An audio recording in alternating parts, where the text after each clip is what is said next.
بسم اللہ الرحمن الرحیم. ناظرین، نیلم جیلم پروجیکٹ پاکستان کا ایک بہت بڑا پروجیکٹ ہے اور اعداد و شمار کے مطابق اب تک اس پروجیکٹ سے 180 ارب یونٹ بجلی کے پیدا ہو چکے ہیں. لیکن اس میں ایک بیماری ہے کہ یہ 2-4 ماہ چلنے کے بعد خراب ہو جاتا ہے. تقریباً 1.5 سال ہو گئے اس کو بنے ہوئے اور یہ 5 دفعہ اس دوران خراب ہوا ہے. اور لاسٹ ٹائم جو ہے 6 ماہ پہلے 5 ارب روپے کی لاگت سے اس کو دوبارہ چلنے کے قابل کیا گیا تھا، یا کیا لیں اس کو چالو کیا گیا تھا، اور یہ اب چالو ہی ہو گیا. مجھے تو لگتا ہے کہ پھر خراب ہو گیا. اور اب جاننا ہم یہ چاہتے ہیں کہ اس کی خرابی کی کیا وجوہات ہیں، اور اتنا بڑا پروجیکٹ ہے اس کو کچھ تھوڑے عرصے بعد 1.5-2 مہینے کے بعد یہ کیوں لاغر ہو جاتا ہے، کیوں معذور ہو جاتا ہے. اسٹوڈیو میں میرے ساتھ موجود ہیں جناب ایس ایچ بنگش صاحب. بنگش صاحب، کیا پرابلم ہے نیلم جیلم پروجیکٹ کو؟ یہ تھوڑا عرصہ چلتا ہے پھر بیمار ہو جاتا ہے.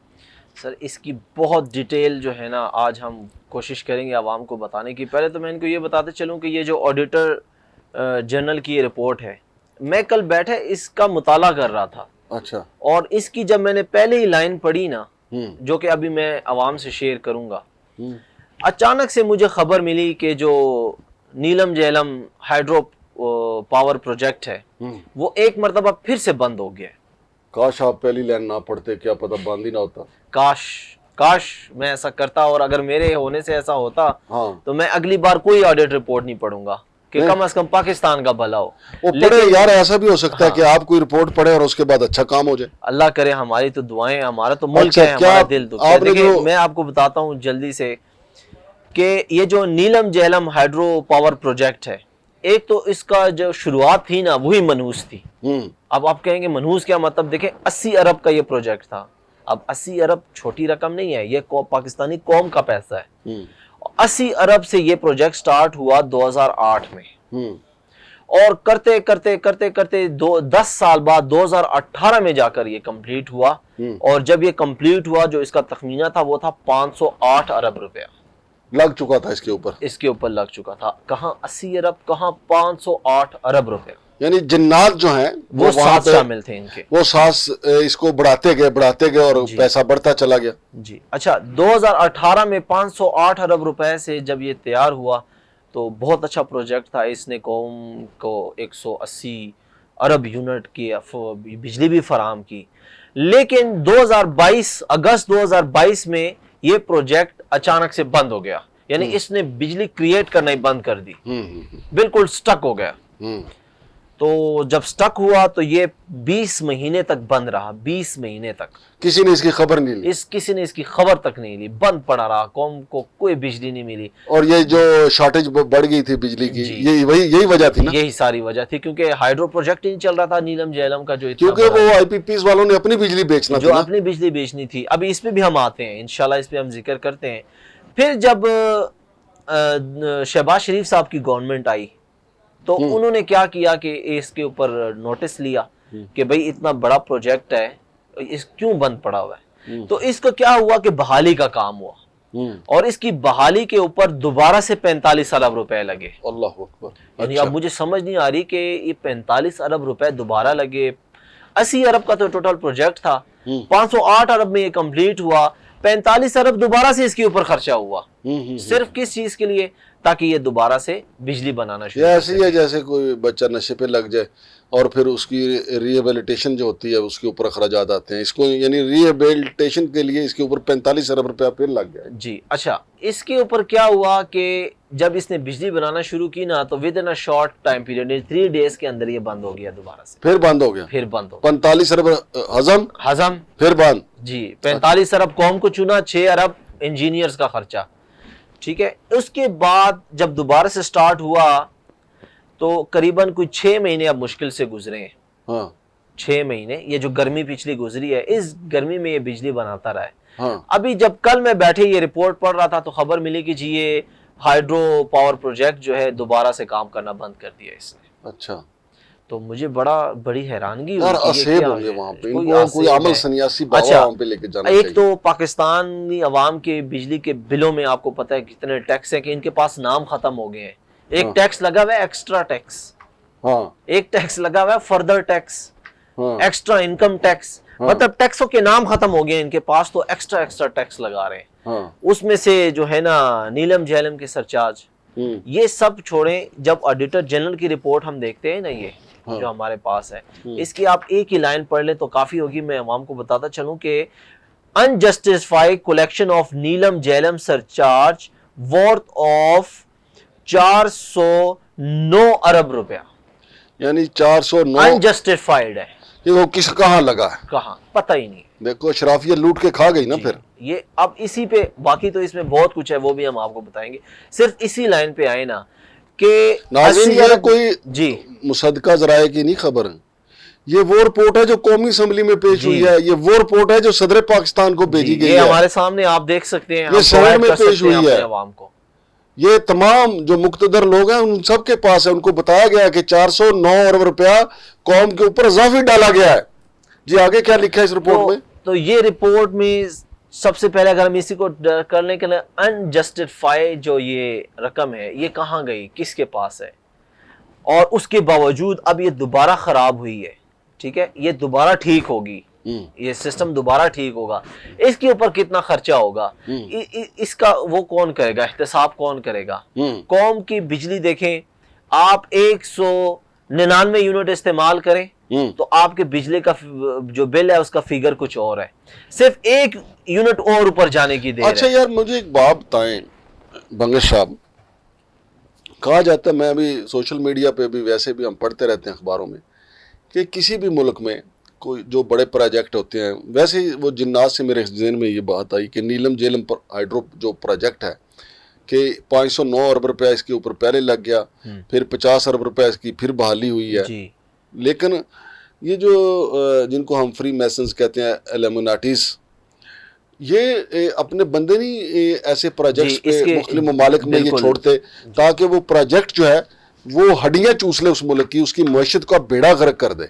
تو وہاں پہ ایسے کرپٹ لوگ اپنے یہ چھوڑ دیتے ہیں جو ان پروجیکٹ کو مکمل ہی نہیں ہونے دیتے. اس کا تذکرہ میں کروں گا، ہمارے ملک پاکستان کے بڑے نامور صحافی ہیں حامد میر صاحب، ان کا پروگرام ہے کیپٹل ٹاک. وہاں پہ ایک سابق جو ہمارے جنرل صاحب ہیں جو کہ joint chief of army staff بھی رہے ہیں، وہ آئے ہوئے تھے. انہوں نے تذکرہ کیا تھا کہ جب وہ اپنے سروس کے مراحل میں تھے تو وہ ایک ٹریننگ پہ گئے تھے کسی یورپین کنٹری میں، وہاں ان سے رابطہ ہوا تھا فری میسن ایلومیناٹی کا. اور وہ جنرل صاحب خود فرماتے ہیں کہ انہوں نے کہا کہ جی آپ ہمارے پاس آ جائیں، تشریف لیں. تو میں نے منع کر دیا کہ میں نہیں آ سکتا. تو انہوں نے مجھے کہا کہ آپ شمولیت نہ اختیار کریں، آپ صرف ہماری میٹنگ میں شرکت کر لیں. کہتا ہے میں نے ان کو سختی سے منع کر دیا کہ جی میں ایسی حرکت نہیں کر سکتا. تو یہ وہ جنرل صاحب تھے جن کو قوم کا درد تھا، ان کو پتا تھا کہ یہ ممالک کے خلاف لوگ مجھ سے کیا ڈیمانڈ کریں گے. جی، اور بعد میں دیکھیں وہ کتنے بڑے عہدے پہ فائز ہوئے، joint chief of army staff بنے. لیکن بہت سارے عناصر ایسے ہیں کہ جو کسی خوف کی وجہ سے، کسی لالچ کی وجہ سے، کسی نہ کسی چیز پہ فروخت ہو جاتے ہیں. تو ہمارے پاکستان میں ہماری عدلیہ کا کام بنتا ہے قانون سازی. جی قانون سازی ہوئی ہے نا، دیکھیں بہت اچھی بات ہے، پارلیمنٹ قانون سازی کی ہے. میں نے اب تک جو پڑھی ہے اٹس اوکے، اس میں کوئی ایسی زہر قاتل شامل نہیں ہے، ٹھیک ہے. لیکن کوئی قانون سازی ایسے بھی کرے نا کہ صلاح الدین ایوبی نے نہیں کہا تھا آپ سے کہ دشمن کو مارنے سے پہلے آپ نے غدار کو مارنا ہے. وہ تو تلاش کرے نا کہ اتنے بڑے بڑے پروجیکٹس، اتنا سرمایہ دیا ہے پاکستان کو اللہ نے. ٹھیک ہے، کبھی سینڈپ کا پروجیکٹ دیکھ لیں بلوچستان، ریکوڈیک کا دیکھ لیں، یہ سونا پتہ نہیں کون یہاں سے نکال کے لے کے چلا جاتا ہے. پاکستان کی عوام پہ قرضہ چڑھا ہوا ہوتا ہے. یہاں کے جو معدنیات پہ کام کرنے والے لوگ ہیں ہم ان کو کھوڑے لائن لگا دیتے ہیں، جو باہر سے پیراشوٹر آتے ہیں وہ یہاں سے سارے کچھ نکال کے ہمارے جو معدنی وسائل ہیں وہ نکال کے لے جاتے ہیں. اسی میں ایک اور کڑی شامل کرتا ہوں کہ جب شہباز شریف صاحب نے 2023 میں اور 24 میں جب دوبارہ سے اس کا نوٹس لیا تھا نا، تو ان کے سامنے 18 نکاتی ایک رپورٹ پیش ہوئی تھی کہ آخر اس کے بند ہونے کی وجہ کیا ہے. اس میں جو سب سے بڑی وجہ تھی نا وہ یہ تھی ناقص مٹیریل کا استعمال، انجینئرنگ مسٹیکس. ناقص مٹیریل، اب دیکھیں وہ مشینری ہے، کوئی چھوٹی مشینری تو نہیں ہے، اربوں خربوں روپے کی مشینری ہے، اس کے انجینئرز بھی اسپیسیفائڈ ہوتے ہیں. تو یہ کیسے اسپیسیفائڈ انجینئرز تھے جو ناقص مٹیریل لگا کے چلے گئے، ان کی کس سے ملی بھگت؟ لگتا ہے کہ وہ جو انجینئر تھے وہ باراکو کا پل بنانے والے یا راول ڈیم چوک کا پل بنانے والے تھے، کیونکہ وہ بھی ناقص ہی ہوا نا، بار بار رینوویٹ ہو رہا ہے، بار بار اس پہ پیسے لگ رہے ہیں، بار بڑھتا چلا جا رہا ہے اور کوئی پوچھنے والا نہیں ہے۔ تو یہ وہ عناصر میں نے اس پہ جب ریسرچ کی تو دیکھیں عمران خان صاحب کے دور میں جب ارطغرل ڈرامہ آیا اور اس طرح کے وہ آئے جو آٹومن امپائر کی ہسٹری لوگوں کو جاننے کو ملی، اٹس اوکے، ویری گڈ، لیکن الحمدللہ مجھے اللہ نے شرف بخشا ہوا ہے کہ یہ ارطغرل ڈرامہ آنے سے پہلے میں نے آٹومن امپائر کی ہسٹری پڑھی ہوئی تھی، چونکہ میں تھوڑا بہت شغف ہے مجھے ہسٹری کے ساتھ، تو یہ میں نے پہلے پڑھی ہوئی تھی۔ میں نے سلطان عبدالحمید کی ہسٹری پہلے پڑھی ہوئی تھی۔ تو جو ایلومیناٹیز اور فری میسنز ہیں نا، انہوں نے سب سے پہلا جو مسلمانوں کا شکار کیا تھا نا، وہ یہ سلطان عبدالحمید تھے۔ اچھا جی، وہ چونکہ آپ کو پتہ ہے وہاں پہ آئل نکلنا شروع ہوا تھا آٹومن امپائر میں، وہ ان سے برداشت نہیں ہو رہا تھا، پھر انہوں نے ٹرین کی پٹری بچھانا شروع کی، وہ ان سے برداشت نہیں ہو رہی تھی یہ بات۔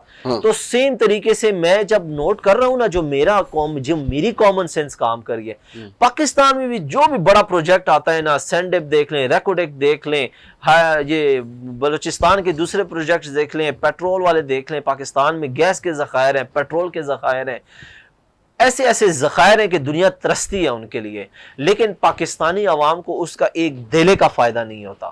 یہ میرے اس کے مطابق اس کے اوپر جوڈیشل چیف جسٹس سب کو ایک کمیشن بنانا چاہیے اور سرچنگ کرنی چاہیے کہ آخر کیا وجہ ہے کہ پاکستان کا ہر ایک سپیریئر پروجیکٹ ناکام ترین پروجیکٹ بن جاتا ہے۔ بہت شکریہ جناب ایس ایچ منگیش صاحب۔ تو ناظرین، آپ نے یہ نیلم جیلم پروجیکٹ کے حوالے سے آج کی ہماری رپورٹ دیکھی۔ یہ آڈیٹر جنرل آف پاکستان کی رپورٹ ہے جو پارلیمنٹ میں پیش کی گئی ہے، لیکن اگر ہم نے اس مرض کا علاج کرنا ہے تو یقین مانیں ایسے کیسز کے لیے فوجی عدالتیں بننی چاہیے۔ یہ نیلم جیلم پروجیکٹ نہیں ہے، اور بھی ہمارے ہاں جو سڑکیں بنتی ہیں، پل بنتے ہیں، جیسے سٹیل مل کو لوگ کھا گئے، پی آئی اے کو لوگ کھا گئے، تو ان کا تعین کر کے ان کے کیس فوجی عدالتوں میں چلائے جانے چاہیے تاکہ قوم کو اس کا فائدہ بھی ہو۔ سیاسی بنیادوں پہ کیسوں کا کوئی فائدہ نہیں ہوتا، کیونکہ سیاسی جماعتیں جو ہیں وہ پھر سٹینڈ کر جاتی ہیں اور ان کا موقف عوام مان لیتی ہے کہ انہیں سیاسی انتقام کا نشانہ بنایا جا رہا ہے۔ اب جس بندے نے 409 ارب روپیہ اس نیلم جیلم پروجیکٹ میں اضافی لگایا اور آڈیٹر جنرل آف پاکستان کی سرکاری رپورٹ کہہ رہی ہے، تو اس کی سزا تو بنتی ہے۔ کون دے گا سزا؟ ریاست اس کو سزا دے گی۔ اسی طریقے سے باقی چیزیں جو ہیں، جو کہا گیا کہ اس میں ناقص مٹیریل استعمال کیا گیا، تو وہ انجینئر کون ہیں؟ وہ کہیں فری میسنری تو نہیں تھے، ایلومیناٹیز کے کرندے تو نہیں تھے، وہ انجینئر جنہوں نے یہاں پہ جہاں ناقص مٹیریل جو ہے استعمال کرنے کی اجازت دی، اور آئے روز یہ نیلم جیلم پروجیکٹ بند ہو جاتا ہے۔ کہاں 80 ارب روپے کا پروجیکٹ اور کہاں 500 ارب روپے پہ چلا گیا، اس کی بحالی پہ پھر 50 ارب روپیہ آپ نے لگا دیا۔ تو یہ کب تک یہ سلسلہ رہے گا؟ اور یہ بھی ہو سکتا ہے کہ یہ آئی بی پیز والے جو ہیں نا، یہ بڑے طاقتور لوگ ہیں، کیونکہ انہوں نے تو اپنی بجلی بیچنی ہے، تو اپنی بجلی وہ تبھی بیچیں گے جب سرکار کی بجلی بند ہوگی۔ سرکار کی بجلی اس صورت میں بند ہوگی کہ نیلم جیلم پروجیکٹ جو ہے اس کو کلوز کر دیں، وہاں پہ تالے لگوا دیں، جس طرح ہم نے سٹیل مل کو تالے لگوائے ہیں۔ شمشاد مانگٹ اور ایس ایچ بنگش کو اجازت دیجیے۔ اللہ حافظ۔